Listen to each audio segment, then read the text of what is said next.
सतगुरु रूपी प्यारे साध संगत जी, प्यार और सत्कार से कहना, धन निरंकार जी। साध संगत जी, सतगुरु हमें हर पल समझाते हैं कि हमने हर पल इस निरंकार दातार का शुक्राना करना है। जब हमारी ये रात बीत जाती है, सुबह होती है, तो हमने सबसे पहले इस सतगुरु निरंकार का ही थैंक्स करना है, शुक्रिया करना है, धन्यवाद करना है कि सच्चे पातशाह आप जी की कृपा से रात बहुत अच्छी बीत गई है और आप जी की कृपा से ये दिन भी बहुत अच्छा बीत जाएगा। जब हम ऐसा इसके आगे अरदास करते हैं तो हमारा दिन बहुत अच्छा निकल जाता है। जब दिन अच्छा बीत जाता है, शाम होती है, फिर हम सतगुरु निरंकार का शुक्राना करते हैं कि सच्चे पातशाह आप जी की कृपा से दिन बहुत अच्छा बीत गया है, अब रात भी आप जी की कृपा से अच्छी बीत जाएगी। तो इस तरह हम हर पल इसका शुक्राना करते हुए जब इसके एहसास में जीवन जीते हैं तो हमारा ये जीवन का सफर आनंद में बीत जाता है। हम हर पल शुक्राना ही करते चले जाए और सतगुरु के आशीर्वाद से दासी ये विचार रखने जा रही है, सतगुरु निरंकार के आशीर्वाद से विचार रखने जा रही है। आप जी ये विचार प्रवान करें, अगर कोई गलती हो जाए तो क्षमा करें।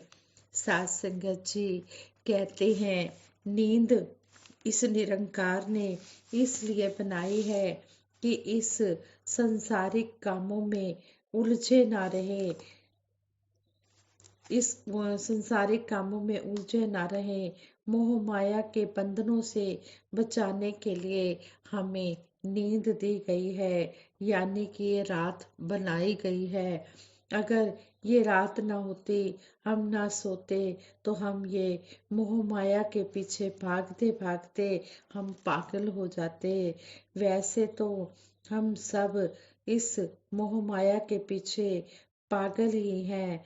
चाहे कोई देश का राजा हो, चाहे प्रधानमंत्री हो, बेशक कोई कितनी भी बड़ी पोस्ट पर हो, कितनी भी बड़ी पोस्ट पर हो, सोने से पहले उसे पता होता है कि वह कौन सी पोस्ट पर है। लेकिन जब वो नींद में होता है तो उसे कुछ भी याद नहीं रहता है। सुबह सुबह निरंकार के आदेश से ही ये नींद के जागते हैं, नींद से जागते हैं। सुबह निरंकार के आदेश से उसे नींद से जागने पर ही फिर याद आता है कि वह कौन है।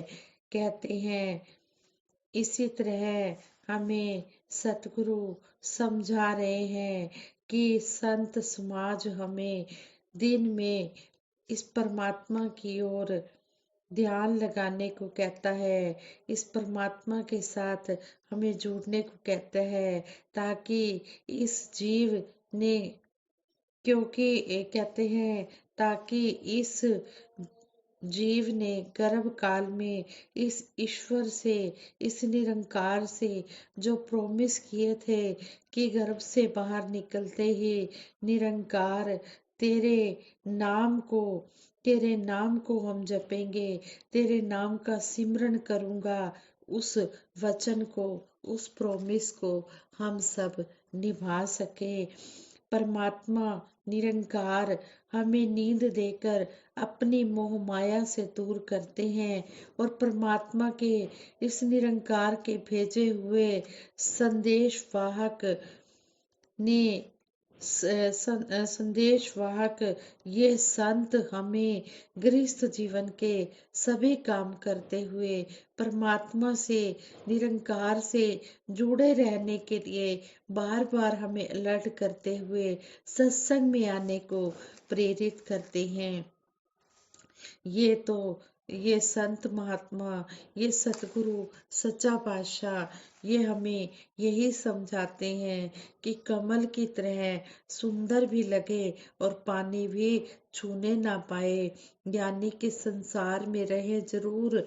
संसार में रहते हुए हम सभी संसार में रहते हुए सभी हम संसार वाले कार्य भी करें, लेकिन जो अपना मन है वो इस प्रभु परमात्मा के साथ लगा कर रखें। हाथ कार वाल ते दिल यार वाल, हाथों से काम करें और अपना मन इस परम पिता परमात्मा के साथ जोड़ कर रखे।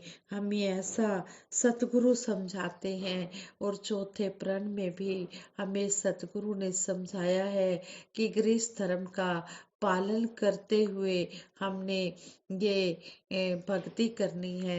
हमने साधु संत पीर फकीर नहीं बनना, हमने किसी से मांग कर नहीं खाना, हमने अपनी मेहनत की कमाई करके अपना और अपने परिवार का गुजारा करना है। तो यहाँ पर भी हमें यही अलर्ट किया गया है कि हमने दुनियावी काम भी करने हैं, माया भी काम भी करने हैं, लेकिन हमने माया से जुड़ना नहीं है, हमने मायापति से जुड़ना है। सहजो बाई जी ने भी बहुत सुंदर कहा है कि सहजो जग में यूं रहो, जीव जैसे मुख माही, जीव घड़ा भक्षण करे तो भी चीकनी नाही। हमारी जीव कितना भी खाती है पर अपने ऊपर जरा सा भी चिकनाहट नहीं आने देती। इसी प्रकार जीव को इस संसार में रहना चाहिए। यह संसार एक जंगल है। परमात्मा ने परमात्मा ने मोह माया का शीशा लगा दिया है जिसमें मंगल नजर आता है। इसलिए इस निरंकार ने हमें नींद देकर रात को तो बचा लिया, दिन में गफलत की नींद से जागकर प्रभु को याद करते हुए हम हर काम करें। और सतगुरु के वचनों को अमली जामा पहनाकर हम ब्रह्मों के हम यमों की मार से भी बच जाएं। इस बात से हमें यही लेसन सीखने को मिला है कि संसार में रहते हुए काम भी करना है, खाना भी है और कमाना भी है, और साथ ही साथ हमने इस निरंकार को भी याद रखना है, इसकी हमने भक्ति भी करनी है। ऐसे ही दासी एक और छोटी सी स्टोरी आप जी के चरणों में शेयर करने जा रही है कि हम वर्तमान में जिए, हम प्रेजेंट में जिए, हम फ्यूचर की चिंता ना करें, हम भविष्य की चिंता ना करें कि आगे आने वाला समय कैसा होगा। नहीं, हमने इस वर्तमान में जीना है और हर पल इस निरंकार सतगुरु का थैंक्स करना है। कहते हैं कि गुरुदेव रविंद्रनाथ टैगोर शांति निकेतन में टहल रहे थे, घूम रहे थे। उसी समय उनका एक प्यारा शिष्य अभय उनके पास आकर चुपचाप खड़ा हो गया। उसके चेहरे पर परेशानी और चिंता साफ दिखाई दे रही थी। गुरुदेव ने शिष्य से आने का कारण पूछते हुए कहा, बहुत परेशान लग रहे हो। उसने कहा, हाँ गुरुदेव, मैं बहुत दुखी हूँ। रात भर मुझे नींद नहीं आई, मन में भयंकर चिंता चलती रही। गुरुदेव ने उसी समय उसे शांत कराया और उससे कहा कि अपनी चिंता का कारण बिना किसी संकोच के मुझे बताओ। शिष्य ने कहा, गुरुदेव, रात भर मेरे अंदर यही चिंता चलती रही कि जब एक दिन संसार की सभी आत्माओं को जन्म मरण से छुटकारा मिल जाएगा तो फिर क्या होगा। यह क्वेश्चन सुनकर पहले तो गुरुदेव मुस्कुराए, फिर गंभीर होकर बोले, बेटा, तुम्हारा क्वेश्चन फ्यूचर से रिलेशन रखता है, फ्यूचर से, भविष्य से संबंध रखता है। भविष्य में भविष्य बड़ा ही रहस्यपूर्ण है। यह संसार बड़ा विशाल है। परिवर्तन ही संसार का प्रमुख गुण है। एक दिन ऐसा आएगा, इस संभावना में भ्रम है, अज्ञानता है, जबकि संतोष ही हमारे मन का बल है। संतोष ही हमारी इंद्रियों की रक्षा करता है। हम वर्तमान में संतोष प्राप्त करें, बाकी सब कुछ तो रहस्य है। इसलिए भविष्य की चिंता छोड़ दो। मानव की असली चुनौती भविष्य के बारे में सोचने में ही खत्म हो जाती है। उसकी जो असली चुनौती होती है, मानव की जो असली चिंता होती है, वो वर्तमान में न जीकर वो भविष्य में जीने लग जाता है। वो फ्यूचर के बारे में सोचने लग जाता है। शिष्य को उसके संदेह का समाधान मिल गया। अब वह समझ गया कि भविष्य की चिंता करते हुए वर्तमान को बिगाड़ लेना बुद्धिमानी नहीं है। वह खुश होकर गुरुदेव के पास से लौट गया। साथ संगत जी, इस स्टोरी से भी हमें यही सीखने को मिला है कि हरदम शुक्र करे इस रब दा, खुशहाली जा तंगी है। घड़ी सुहानी बीत रही, जो आवे की सो चंगी है। बस हमेशा हम सतगुरु निरंकार के ऊपर अपना ध्यान लगा कर रखे, इसके ऊपर समर्पित रहे। जो भी ये कर रहा है ठीक कर रहा है, जो आगे करेगा वो भी ठीक करेगा। इसको सब पता है कब किसको क्या और कितना देना है, और ये देता चला जाता है। हमारा विश्वास जो है सतगुरु निरंकार पर पूर्ण होना चाहिए। हम दृढ़ विश्वास के साथ इसके चरणों में जुड़े रहे।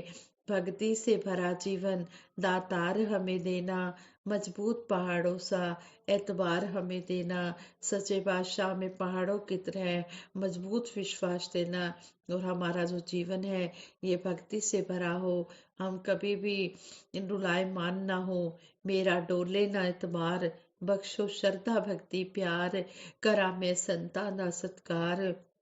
हमारा विश्वास कभी भी डुलायमान ना हो। हम हमेशा संतों महापुरुषों का आदर सत्कार करते चले जाएं, और जो भी हो रहा है हम हर पल इसका शुक्राना ही करते चले जाएं। जो भी ये करेगा हमारे लिए अच्छा करेगा। हमने अपने आप को सतगुरु के चरणों में समर्पित कर दिया है। जब एक बच्चा अपने आप को अपने पेरेंट्स के आगे सरेंडर कर देता है, तो फिर पेरेंट्स को उस बच्चे की सारी चिंता होती है। फिर बच्चे को कोई चिंता नहीं रहती। उसे पता होता है कि मेरे पेरेंट्स हैं, ये सब कुछ सही कर देंगे। इसी तरह जो गुरसिख हर पल सतगुरु के आगे अपने आप को सरेंडर कर देता है, फिर सतगुरु अपने आप उस भगत की रक्षा करता है। गुरुमुख के हृदय में रहता सदा प्रेम का वास है। हर हाल में हर हर हाल में उसका अपने सतगुरु पर विश्वास है। जो ऐसा गुरमुख होता है वो हर हाल में दाता का शुक्र मनाते हुए जीवन व्यतीत करता है, और यही शुक्राने के भाव ही रखता है, और यही कहता है तेरा भाना मीठा लागे। तू जो भी कर रहा है दातार मेरे लिए बहुत अच्छा कर रहा है। बस हम पूरी तरह से एक मन एक चित होकर इसकी भक्ति में लग जाएं। समा गया फिर हाथ नहीं होना, अंत समय पछताएगा। धर्म राय ने जमजा गले, रोएगा कुटलाएगा। इस शब्द द्वारा शहनशाह जी भी हमें समझा रहे हैं, अलर्ट कर रहे हैं, चेतावनी दे रहे हैं।